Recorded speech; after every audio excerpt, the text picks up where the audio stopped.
forward, forward, forward, forward, forward, forward.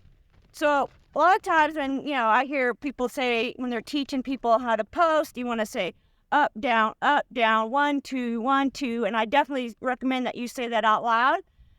But to me, what I like to use is forward, forward, forward. And that actually helps me get on the correct diagonal also. That's what I would use. So I would secretly look down at my horse's shoulder, and every time his shoulder would come up and forward, that's when I knew I needed to rise. So learning the diagonals is very important when you're posting the trot. But when you're first learning, what I recommend that you do is, if you have an enclosed area like a small pasture, arena, or even a round pen, just go in there. Don't worry about steering your horse, and just concentrate on your seat and just practice posting forward, up, forward, up, forward, up, forward, and let your horse's natural bounce bring you up. A lot of people make the mistake, and I did also, is I relied on my stirrups. So that's another thing that can help you improve on your posting, is kick out your stirrups, or ride bareback and practice posting, because posting is not about, posting off of your stirrups. It's about following your horse's, when he pushes off with his hind leg, I allow him to push me up and forward. And as I come back down, I keep a light seat, but I want to keep my seat close to the saddle. I want to stay with the saddle. So the trot to me is more of a up, forward, down, up, forward, down. So I want my hips to come up and forward slightly, and then I come lightly back down. That's why alignment is really important. That's why you want to keep your heels underneath you. You want to have correct alignment so you're not plopping down in the seat.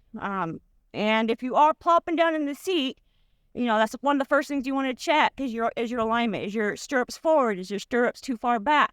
Because if your stirrups are too far back and you're trying to post, well, one thing, all your weight's going to be on your horse's forehand, but that's going to be uncomfortable. You're unbalanced.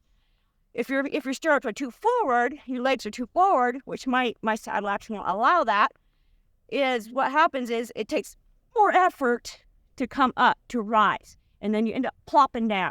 So then you get left behind in the movement.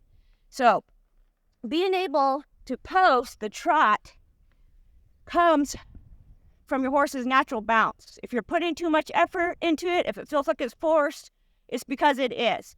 Let your horse do the work. Let the horse push you up. And I like to think forward, forward, forward. So let me demonstrate this on Charlie. Wake up, bud.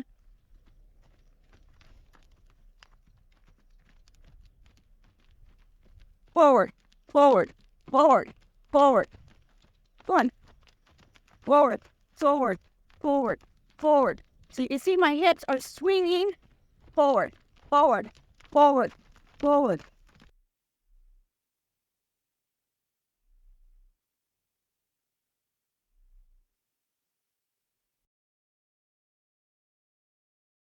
That's how I post the trot. It's something that everyone, it's not just for English riders, also for Western riders. There's times where you need to get off your horse's back. For example, if I'm out long trotting, I'm out for a ride, and, I'm going to be trotting for a while, I want to get off my horse's back. So I'll either stand in the stirrup for a while or I'll post.